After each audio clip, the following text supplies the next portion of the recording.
मुलजिम जो है वो अपने जुर्म का एतराफ़ नहीं करता तो वो कोर्ट से परमिशन लेगा और कोर्ट से दरख्वास्त करेगा कि मुझे पूरा सुना जाए और इस केस को चलाया जाए, जिसके बाद जो है वो कोर्ट विटनेसेस को बुलाएगी। पूरा एक प्रोसीजर है, वो पूरा प्रोसीजर कंटिन्यूसली चलेगा। विटनेसेस होंगे, एग्जामिनेशन होगा, क्रॉस एग्जामिनेशन होगा, उसके बाद स्टेटमेंट ऑफ अक्यूज़ ली जाएगी, उसके बाद आर्ग्यूमेंट्स होंगे, आर्ग्यूमेंट्स के बाद जो है वो जजमेंट होगी।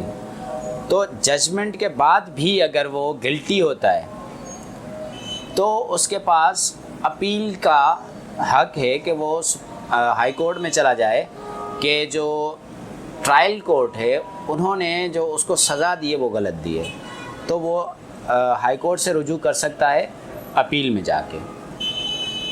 सर, जमानत के बाद जवाबदार कोर्ट में पेश ना हो तो उसमें पुलिस की क्या हिकमत से अमली होती है? सर देखें, इसमें पुलिस की हिकमत अमली कोई नहीं होती। इसमें बेल जो है वो सिर्फ़ और सिर्फ कोर्ट का पावर है कि वो दे सकती है या नहीं दे सकती।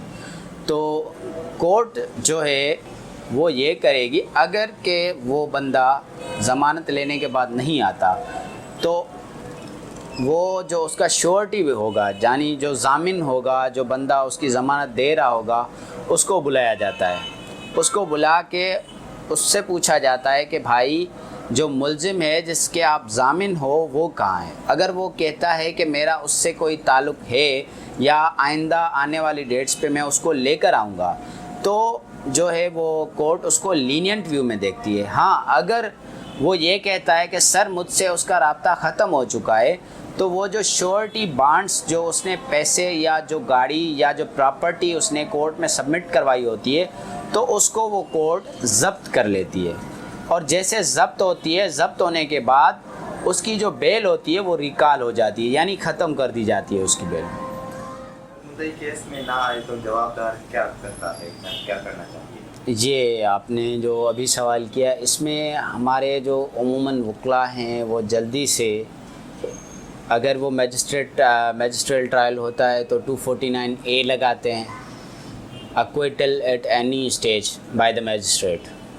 अगर वो सेशन ट्रायल होता है तो 265K लगाते हैं ताकि जल्दी ख़त्म हो। लेकिन उसका प्रोसीजर जो ये है, जो कानूनी प्रोसीजर ये है कि अगर कंप्लेनेंट नहीं आता तो सबसे पहले उसको थ्रू समन्स बुलाया जाएगा।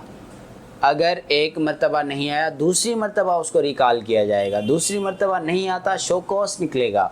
शो कॉज के बाद नहीं आता और डिफेंस के पास इतने सबूत होते हैं कि वो अपने आप को साबित कर सकता है कि ये जो मुकदमा है उस पर झूठा है, तो वो जाके 249A फ़ाइल करे या 265K फ़ाइल कर सकता है।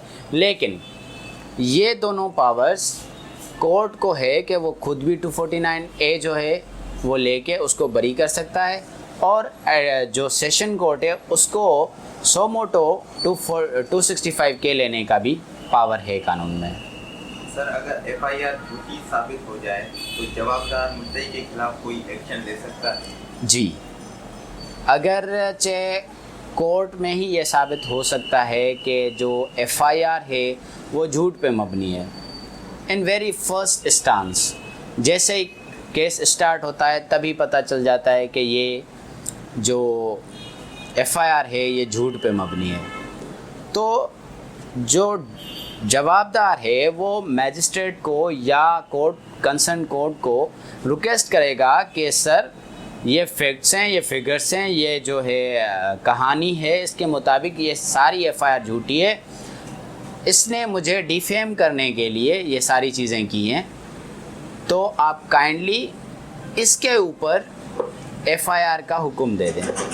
तो 156 के क्लॉज 3 में जो मैजिस्ट्रेट है वो FIR का हुक्म दे सकता है।